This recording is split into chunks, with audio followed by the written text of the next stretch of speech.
Hey there, welcome to Charting Toward Intimacy, where we're expanding the natural family planning conversation. I'm your host, Ellen Holloway. In this episode, I am joined by Bridget Busacker.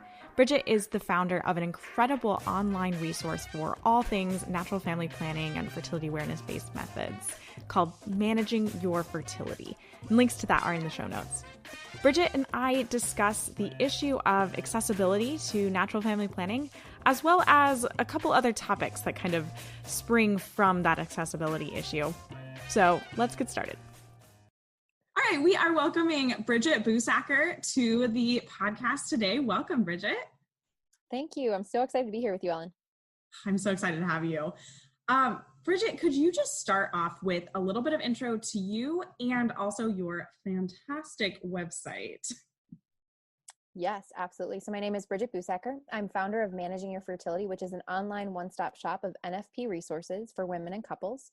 I have a background in health communication. I have my master's in that. And then strategic communications and public health is really where I've lived for a few years and thrive in. I work part-time with the Minnesota Department of Health as a communications specialist, specifically tackling communications issues around newborn screening. And then the other part of my time is spent here in Managing Your Fertility with navigating life as a new mom and living out, the space of COVID and figuring out new ways to reach people and engage with people around their cycle and answering those questions. Wow, that was like so concise. I don't think I could sum up like I do. And that was so beautifully said. Thank you. Woo. Awesome. Okay, so let's dive into our topic for today, which is, I think, something you and I are just like both so passionate about. And we're talking about accessibility to natural family planning and accessibility to those resources and learning natural family planning and fertility awareness-based methods. So let's first talk about like resources on NFP. Why? Like, why is it so hard to learn about natural family planning? I wish I had the perfect answer for this, but I've found the more I network, the more there are pockets of people doing amazing work, and the networks are just not happening as they need to be. And that's a space that I'm realizing that I'm passionate about, trying to get women at the table and bringing them together. I know there are some women leading, different Facebook groups and individuals in the realm of for practitioners. But I think as far as getting it to the individuals, getting it to the couples, getting it to the women, there's just this gap that's not being filled, where we're successfully being able to see, okay, we're transitioning from all these great materials, getting them in the hands of parish priests or faith formation leaders or marriage ministry couples, and actually having them disseminated and figuring out, like, are they working? Are they effective? Are they successful? The metrics behind them too, which is not something we often talk about, and that we need to start, I think, implementing into this space. But there's so many different aspects of the process and building a resource too, that I think for some, getting to that point of implementation, it's like, okay, well, now what? And if you're not met with openness from different marriage ministry leaders or parish and family life leaders, I think that's really that stopping point where they might already have programming in place. They're not really sure how to utilize it or how to advertise it. And so there's just this gap in the communication and the implementation that I'm finding in this space that's making it really hard for couples to actually tap into the resources that they need, and they don't even know they need it. So there's that element too. Right. And that is such a good point. Like, it's not just that the materials aren't out there. They're out there. Mm-hmm. But it's first the part of like, they're not disseminated well enough, and we don't have those channels created for that dissemination. But then also the couples who are preparing for marriage don't even realize that they need that info, because we haven't talked enough about natural family planning and fertility awareness and fertility awareness-based methods enough in like a woman's life leading up to marriage, that it's not even like known as necessary. Yeah, it's not on their radar. They're not thinking about the fact that, like, oh, I need to chart my cycle not only for, family planning, but also from the standpoint of just knowing my body and understanding like how I work and how I function, because that's not drilled into us as young women. And when we hit puberty, we're not starting to hear that, or even before puberty, starting to hear those narratives around like, my body is good, my fertility is good, this is good that I understand and know my body. And understanding in the context of natural family planning, like, how do I implement this knowledge in a way that allows me to live out the teachings of the Catholic Church in a way that really respects both of our bodies and our intimacy and our sex life in a way that's, you know, ultimately helping us grow in holiness. Like, so many beautiful layers, but if we're missing that key foundational piece of women just understanding the value of their bodies, the other pieces don't really make sense. It doesn't really make sense to implement it. Exactly. And it's like, if we haven't had that foundation when you're 24 years old or whatever age you are, and you're in your marriage prep class with your fiance and you're learning about NFP for the first time, it's too late. It is way too late. Like, we have missed the ball. Exactly. And it's, you know, not to say, oh, now it's impossible, you shouldn't do it, but it's just like, for, you know, from the standpoint of teaching it and understanding it, it's really late. It's really late to say, okay, you have 6 months, go. You know, because that's, I think, overwhelming and doesn't help a couple to feel empowered by this. Or for a woman specifically, she's like, okay, well, now I feel like I've missed the train already, but apparently this is the time when I'm supposed to learn it, and now it's not working well, or I have questions, or there are issues, there are concerns, and you're now in this new space you're trying to navigate, and it's overwhelming. It's so much all at once. Well, and like, I would say, honestly, it probably takes 6 months to really like learn a method and feel very confident in using it. What if the method you learn first off is not the right fit for you? Like, what if you start learning symptothermal method and it's just like, you realize, oh, wait a second, I actually work shift works, and like, I can't take my temperature at the same time every day. And this is like a key part of this method, but you're like 3 weeks away from your wedding. And you're like, what now? Right. And that doesn't mean, you know, okay, well, now it's going to just be a botched job and it's going to be really terrible and you're going to fail using it. But I think it is an important aspect. Like, it's okay to switch methods. And I think that's a big thing women don't always understand, or have not been told that. And so that understanding isn't there to say, oh, okay, I need to switch because this isn't working for me. And it can be super intimidating to go through all this work, to pay for classes, to feel like, okay, I'm getting a handle on this, but this just isn't for me. What's going on? It doesn't mean that you're not cut out for NFP. And it doesn't mean like, oh, well, I guess fertility charting isn't for me. It's okay, we need to find a different opportunity for you to be able to chart your cycle and to feel successful in it. And it's never, you know, I don't think anybody feels 100% successful in charting, because there's so many different elements to it. That's why you need a practitioner. Like, we're not our own practitioners and doctors for a reason. You're right. But I think, you know, there has to be that element of confidence to say, you know what, I have a pretty good idea of what I'm doing, and this is starting to click in my head and make sense. And I think that's the beauty of having hormonal only, mucus only, symptothermal methods. There are options. Like, you don't have to stick with one your entire life. Like, I've used 2 different symptothermal methods, and now I'm on to hormonal only using Marquette, being postpartum. And so I'm already in that process. Okay, being married 4 years, and I've tried 3 different methods, and it's okay. And that's not very long, right? And you've already tried 3 different methods. Like, right.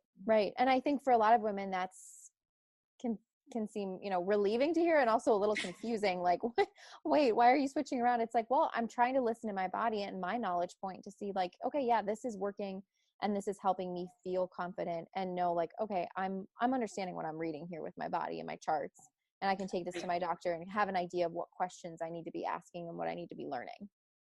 And I think that actually transitions us well into the other question I wanted to ask.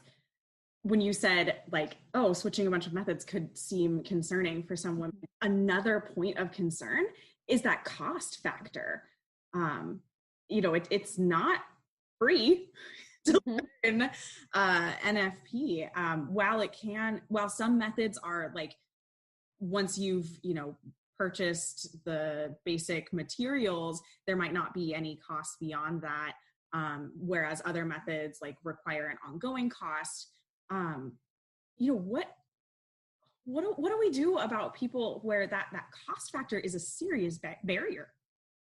It's a huge issue, and it's something that we're not always talking about, because I think we don't want to turn people away from using natural family planning, but I think by not talking about it, we're turning people away because they're finding that, you know, they're going in thinking, oh, it's free, and it's not free. You know, for the most part, like, you might hit a point where, you know, yeah, you're not requiring like all these different upfront costs of training because you're only having now once in a while meetings with the practitioner. So that kind of levels out that additional like spending that you might need to set aside for, and that initial upfront cost is, evening itself out. But I think initially we need to be having more honest conversations and breaking down like, okay, how much is in general each method? Do certain organizations offer offset for costs? With Marquette, there are certain items when you're buying the monitors and stuff like that, where on Amazon, you'll find like HSA, and I believe it's FSA too. You'll find eligibility for both of those, but that totally depends on the insurance you have.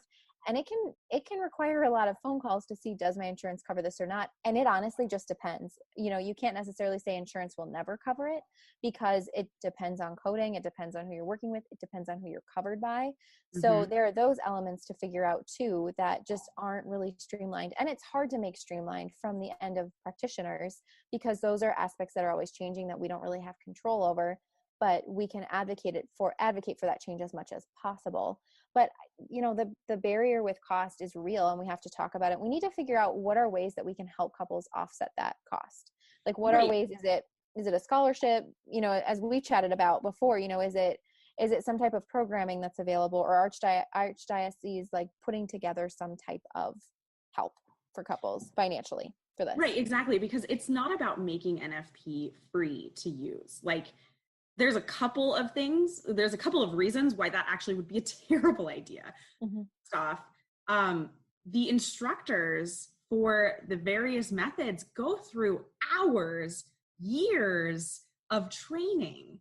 And it is important to pay people what they're worth. And an NFP instructor has, I know personally, because I am one, we go through a lot of training, and different methods go through even more training than what I'm trained in. And so it's not about just expecting our NFP instructors to just offer it for free. But then the other issue with something that's free is there isn't as much investment from the person who's learning. Like, when you're offered something for free versus paying for it, there's so many psychological studies out there that you have so much more investment in something that you've paid for, even if you've paid $1 for it, versus like something you're getting for free. And you just like psychologically understand that as more important, and that it has more like backing behind it. And so there's a serious issue if we like start offering NFP for free, because already people like unfortunately don't trust that it actually is based in science. But then you offer it for suddenly people are like, oh, this clearly you shouldn't trust it. Right. Oh my gosh. So many good points. And I think especially that last one where you're navigating this world of, okay, we're already trying to share the science behind NFP and understanding this integration of Catholic Church teachings, infusing theology of the body into the science of FABMs. Like, the science is there, it's real. And the church is really taking that and saying, this is so beautiful, this is awesome. Let's infuse this with the understanding of the theology of the body to really help a couple understand integration of body and soul. Like, this isn't just about your body, this isn't just about your soul. Like, we're trying to create this integration. And with that, how are we sharing that message, and making sure that the research is understood that this can be trusted. That doesn't mean that it's absolutely perfect, let's not ignore the stories where we do hear about people who are like, oh my gosh, I used NFP and I still got pregnant. It's like, okay, we have to talk about that. We need to address that. We need to have that pastoral care in that space as well, to be able to say what's going on from a scientific level. Is the method not working for you? Is something going on with your cycle? Are there challenges with abstinence that you want to talk about? And then pastorally too, like, how do you navigate when you weren't expecting to have that baby and that baby's coming and you are psychologically, emotionally, totally tapped out? And so I think, there are those conversations going on in addition to cost and availability. And so this is the space that we have to be okay being in the gray and talking about these different aspects, so that we can get to a point of more successful implementation while recognizing there's still gray and that's okay. Right. I mean, we're not here to answer these questions that we're asking. Honestly, like, we're asking these questions because we see them as problems. And I think there are a lot of people kind of in that like NFP realm that are asking these same questions too. Like, I see this on Instagram all the time, and they're like, okay, how do we get more people to be able to know what NFP is? How do we get it more accessible? But then at the same time, it's not about just publishing a PDF of here's how to do NFP and like passing that out to everybody. Because one, we already talked about the issue of like, once it's free, you know, you might not have as much interest in it. But then also NFP requires you to work with a practitioner or an instructor. Like, you need someone to be able to confirm that you're really understanding the rules correctly, or you're understanding what exactly you're supposed to be recognizing in your biomarkers. And inevitably there's going to be a cycle that's going, you know, you're going to have questions, and that instructor is very necessary. So, you know, printing out that PDF is not going to work out that well. Right, totally. And I think too, beyond the instructor and the practitioner is something that I'm seeing more and more of, conversations around how do we get engagement in parish life? How do we get individuals talking to each other? Is it building like an NFP support group? Is it building an ambassador program? Is it working to help pastors understand their roles? Because their role isn't practitioner. It isn't to be like completely in the weeds with a couple, but it's definitely to be in this space of understanding and knowing how to discern, okay, I'm supposed to help this couple, direct them to a practitioner because they have very practical questions I can't help them with, or I'm meant to be pastorally walking them through this challenge that they're having in NFP, because this is more on the theological aspect of understanding this teaching and their frustrations with it or their struggles with it, that I think those moving pieces too are so critical. And so I think to be able to know, like, you could go to other couples and talk to them, that's a huge aspect of that too, because some people are in like Catholic Disneyland and they have an amazing archdiocese or parish and they've got everything they need. So then you have someone else who's in like the desert and they're just like, yeah, I have a Facebook group that I can be a part of, but I don't have a lot of community. Like maybe, you know, your parish has a lot of older individuals and they're just not in that same walk of life with you. Like, how do you create the space to build conversation? Because it's a little awkward to just go up to someone and be like, hey, let's talk about sex and NFP when you don't have that relationship with them. You know, so how do we cultivate that? I know the struggle of that conversation. Starting this podcast, I had to find guests, and I literally had to go up to friends and be like, hey, do you want to talk with me for a half hour about sex and natural family planning?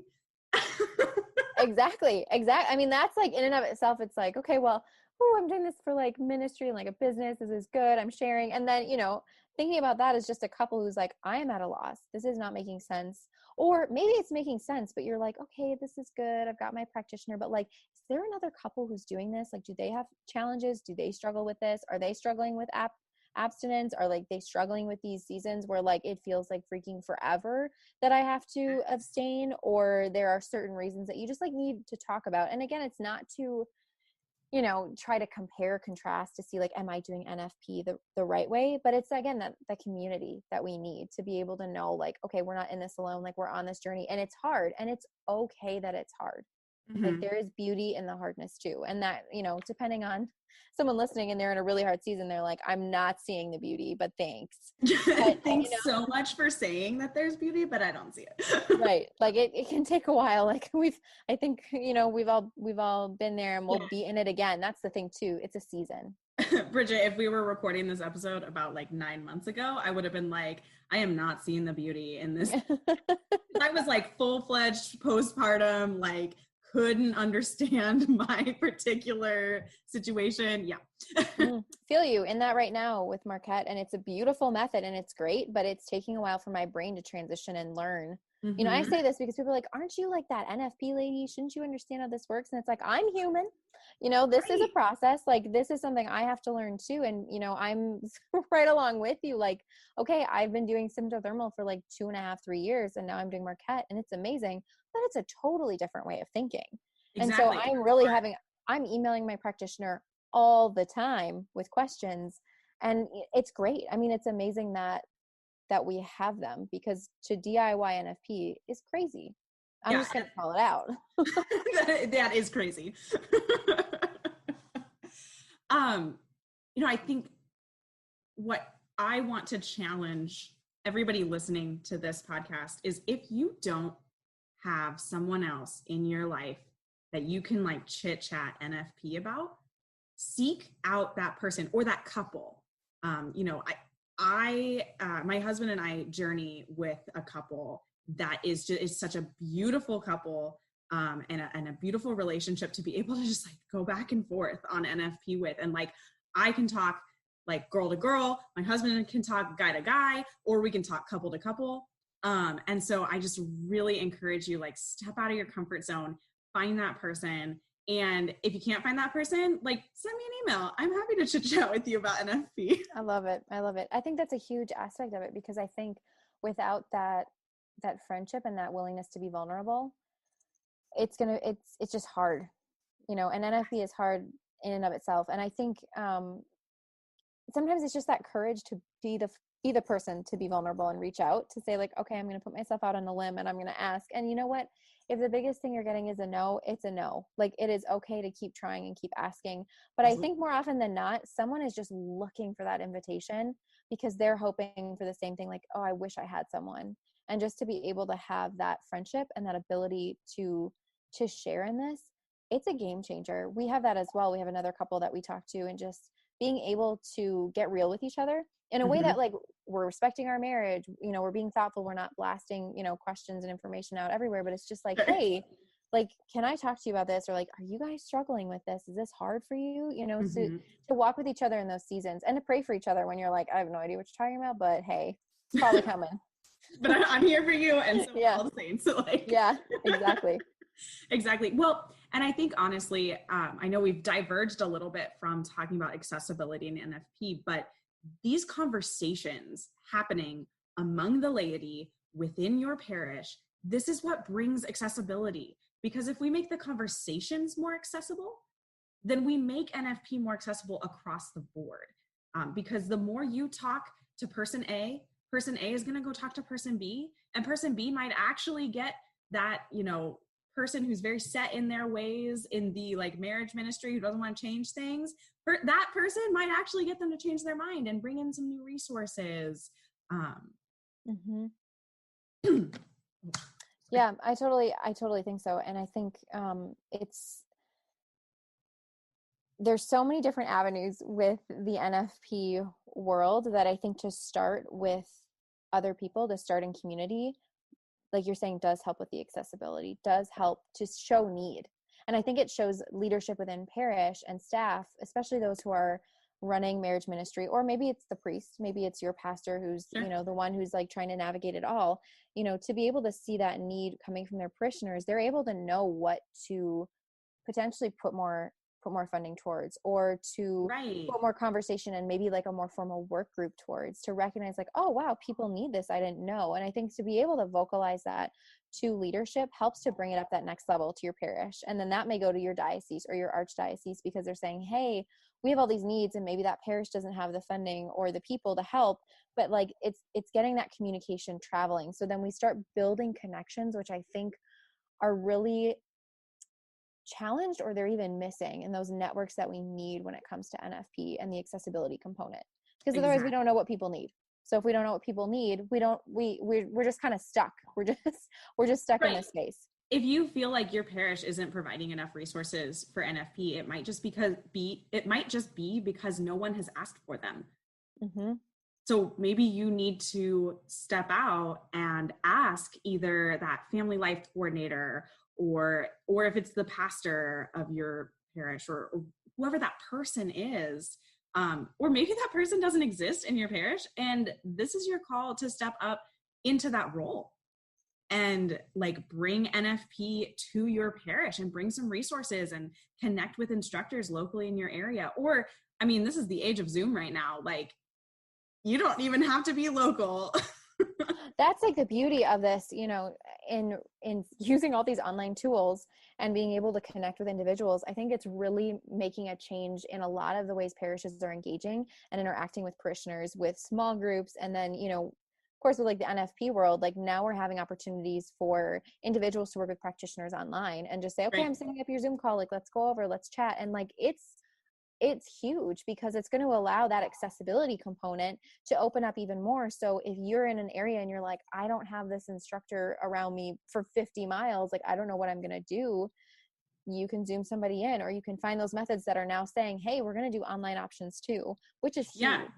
Right. Because I was not an online teacher before all of this happened. And now I'm very comfortable with it. Like, I'm happy to go teach someone on the East Coast. I don't mind. Like, That's so awesome. That's huge. That's huge. And I think that that is a wave that's coming, and we're already seeing it within this realm of teaching because it's needed, man. It helps get the access out there for NFP, and it helps get the right. resources out there so that if a couple symptothermal really isn't working for them, they can find someone who's Marquette, or, you know, they want the Creighton model and they can find somebody now, and they're not limited to their area.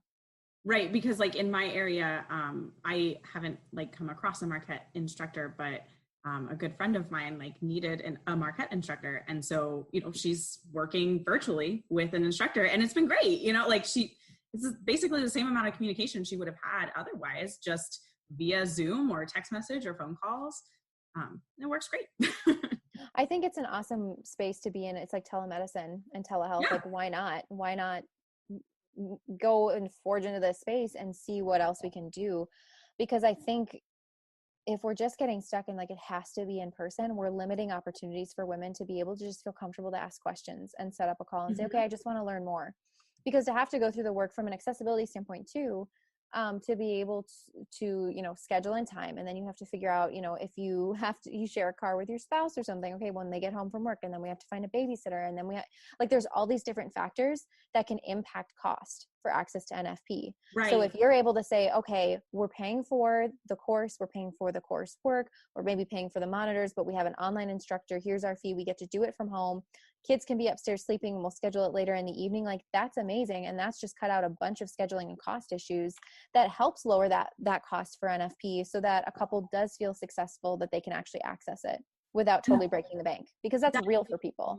Yeah, that is a huge point, because like the barrier of cost is, I mean, that is the reason why I didn't originally learn NFP when we got married, because cost was a serious issue for us.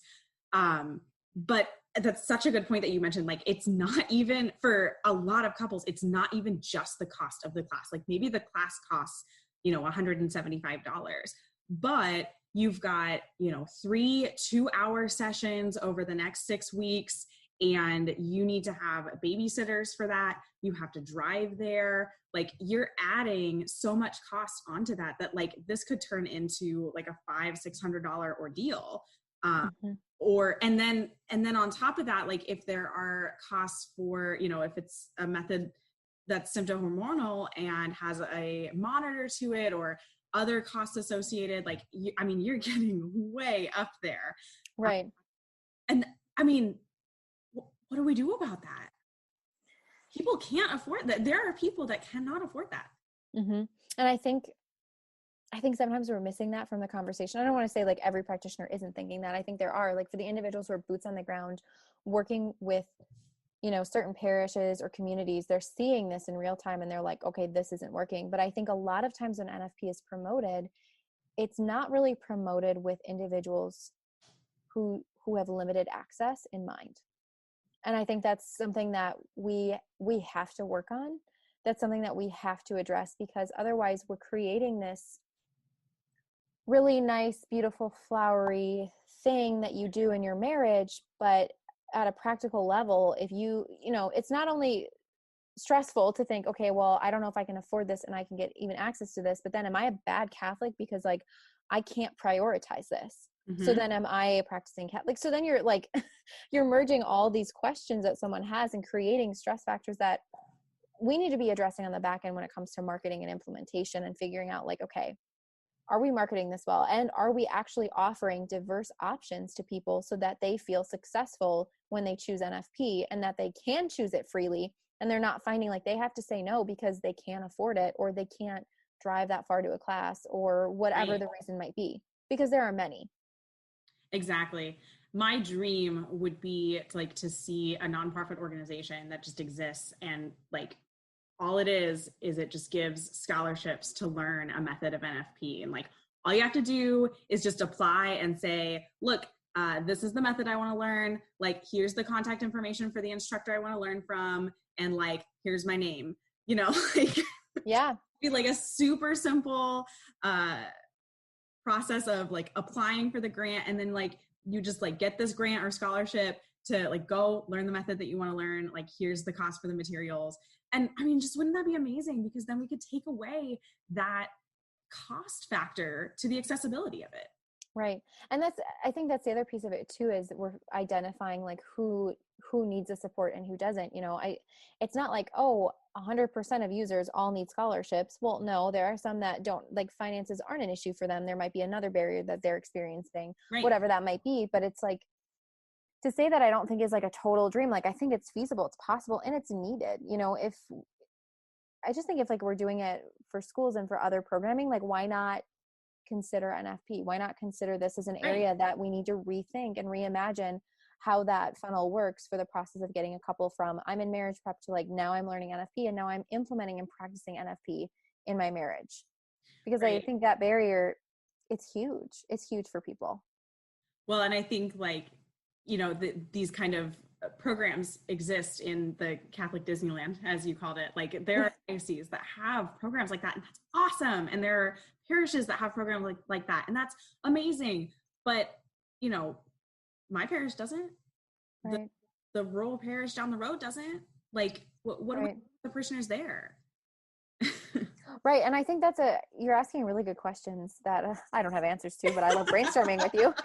But I wonder too, does it start at the parish level? Like, ideally we want to see like a movement towards an organization, or maybe it's the USCCB or something that is able to allocate funding to parishes or to individuals to be able to apply for scholarships. But maybe does it start at the parish level, and we, go to our pastors and say, hey, look, we need to start a scholarship fund. And I'm sure there are individuals who are like super diehard NFP users, or who love marriage prep, or they're like, okay, I can't volunteer my time anymore, or I can't volunteer my time at all, but I want to be able to give financially to this so I can help another couple out. So it's an anonymous situation.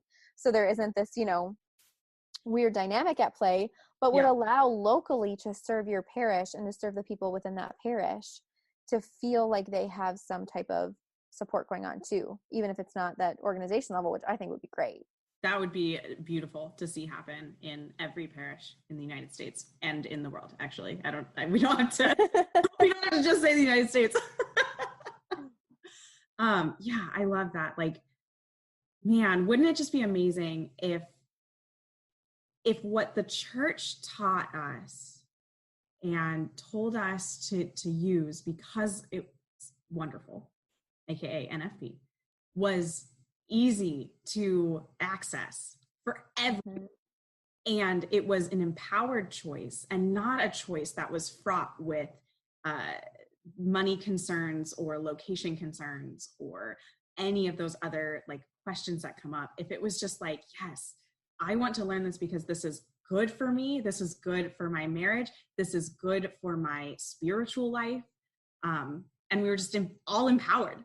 What a beautiful yes thing. Yeah, I mean, I think part of that too is just this integration of understanding, we need the practical as much as we need the spiritual. And NFP in and of itself in that practice can already be challenging, not even just from like, okay, I'm checking my cervical mucus, I'm logging my temp, I'm doing hormonal testing. There's also that spiritual reality that already makes it tough. So it's not going to be this like NFP utopia as it is, but if we can address some of those practicals to help identify those barriers, so that when a couple is discerning or struggling, there isn't as much emphasis on the financial or the challenges of trying to find a sitter and things like that. It's like, can we address those so that when the discernment process is coming, a couple can really focus on their own marriage, the discernment that they have, and figuring out, okay, are we abstaining? Are we open to life? What does that look like? Mm-hmm. And then there isn't this added dynamic of, okay, finances, because obviously finances is a part of a conversation for a couple, but when it's directly tied to NFP, that just makes it so much harder, and I think can create a bitterness around it, honestly. But if we can eliminate some of those like basic practical access points of NFP so that a couple can discern their own life bigger picture, and it's not always tied to, can we afford to learn this method? I think that just gives a space of freedom. Well, there's still going to be tension in the discernment process of NFP, and we're not like totally removing it because now everybody has access and it's on Zoom. There's still going to be those challenges, but just to try to eliminate some of those, I think would really help. Well, and I'm going to throw a hot take over here, which I know is an opinion that people disagree with, but like that bitterness, when a couple is forced to learn NFP in their marriage prep, bitterness abounds. And it's like, making NFP accessible to everyone, the answer to that question is not making it required for marriage. Mm-hmm. At least Yeah, that's my take. yeah, I'm one as coming from an instructor, you know, I'm sure you see more of that where couples are either confused or frustrated or really uncertain. And I think to create an opportunity where we're understanding and respecting free will and encouraging them Mm-hmm. so that they find themselves more naturally saying yes, you know. And I think it's also an introduction, like that, finding that for me, it's like that happy medium. Like, okay, so if it's not like requiring NFP, is it saying, hey, we want you to have an intro course with a practitioner to ask your Right. questions and learn about it? That's so much different. And that's really helping someone to, I think, feel like they have a little more power to their decision making, and also opportunity to use their free will and say, okay, yeah, this is what I want. And being open to saying, okay, I want to learn. Okay, I'm open. I'm going to learn a little bit more. I'm going to bring my questions. It's just one like intake appointment. This is going to be okay. But Exactly. especially for the couples that are just not on board or they just don't get it. And I think more often than not, it's not necessarily couples that aren't on board and they're anti-NFP. They really don't understand what NFP is, and that's not their fault.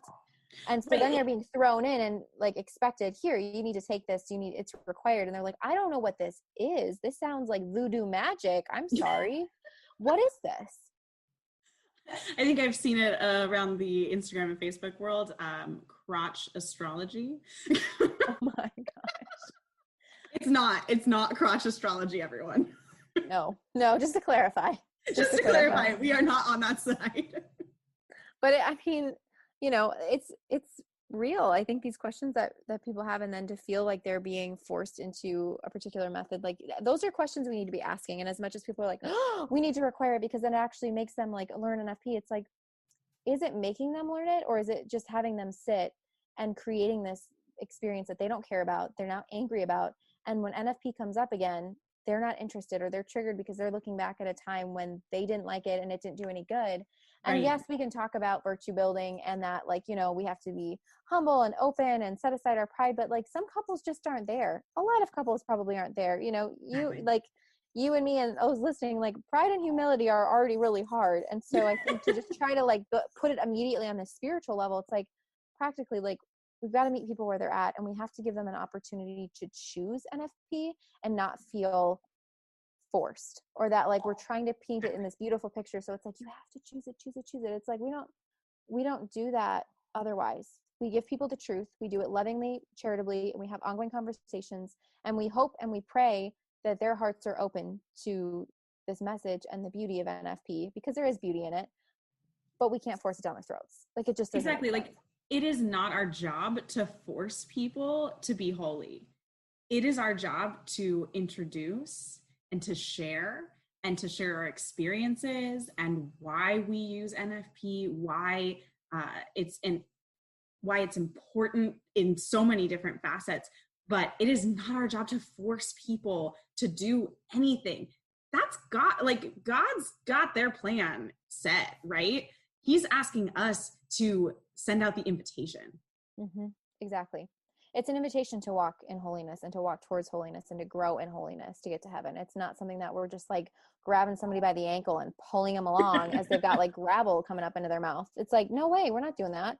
And we can't do that. I think sometimes we try with NFP because we're just like so desperate for people to see the truth, but we can't approach it in that way where we're trying to force somebody to use it, because that's also just like not, you know, it ties in with accessibility. It's like, that's not making it accessible. That's making it sound terrible.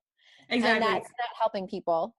And then you have the other side of it where you're like sugarcoating it and saying, oh, you're only going to abstain like, I don't know, maybe a week every month. And it's going to be fantastic. And it's going to save your marriage. And it's this perfect little like package tied up in a bow.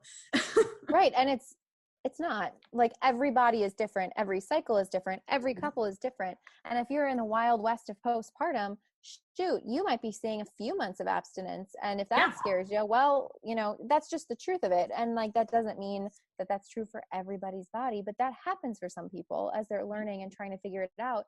And it depends on their discernment. If they're truly trying to abstain and they know like this is not the time, or their health, whatever those reasons are, you know, and there's a reason the church doesn't give specific examples. They give you like 5 categories for discernment to help you. They're the guardrails. They're not going to say, here's the whole list. If it's not one of these on the list that's met, okay, well, you don't have a real reason. So those are just aspects that like, I'm just like so done with us painting it as like this beautiful flowery honeymoon sex experience, because everybody is different. Every cycle is different. And to try to give examples of what a cycle could look like and how NFP could be beautiful for one couple is going to be totally different for another. And that just adds to the shame. And I think the bitterness and thinking I'm doing it wrong. There's something wrong with me. There's something wrong with my marriage. What's going on? And we don't need to add to that. Like, let's give couples the opportunity to feel successful in this and to feel like they have what they need to know what questions to ask and to know how to chart and feel confident in that process. Absolutely. Oh my gosh. We have just brought up so many great questions. I know we haven't answered any of them. And I think that's I love it. I think it's so good. This is exactly what we're trying to do on this podcast. We want to expand the natural family planning conversation. So let's expand it. If you are listening to this and you are also feeling like these questions are not being addressed, like in your area, then go do something about it. Go talk to your parish priest, go talk to a friend, go talk to that parish life coordinator, whoever that position is, or create that for yourself, or just find your like NFP squad, like find your people, find another couple. And like, let's start getting NFP to be more accessible. Love it. Love it. All right, Bridget, it has been such a pleasure having you on the podcast talking about this. I'm like so fired up right now. Like I want to go call my priest. I know, me too. I'm like, all right, time to text my pastor. What are we doing? Yep. What are we doing now? Who do I need to talk to? This is great though. And I hope others feel this way too, to feel empowered. And if you've been sitting on that passion project and you're like, I don't know if I'm called, like step out in faith and go for it, run with it, because we need people supporting NFP. We need people walking with others, and we need each other, and we need those ideas. And there's so great a need. There's no way for 1 or 2 people or 10 people to fill all the different spaces and the ministries and the gaps that we're seeing in the NFP world. Like we need so many more helping and supporting and creating. So I really hope we see a tidal wave from this podcast of people just stepping up and stepping out. I agree. And you know what? If you like feel like you're called, but you're not really sure where to start, seriously, I am going to put my email in the show notes. Like, I would love to hear from you. I would love to like talk out some ideas with you. Like, let's get this movement going. Yes. Love it. All right. Thank you so much. Thank you so much. This was awesome. Thanks for listening. I hope you enjoyed this episode. And I also really hope that this episode got you personally a little fired up to continue to expand the natural family planning conversation. As we mentioned a couple of times in the episode, I am seriously happy to talk to you guys about natural family planning or about ideas that you might have for expanding this conversation within our own parishes. So please send me an email, reach out to me on Instagram. Links to those are in the show notes.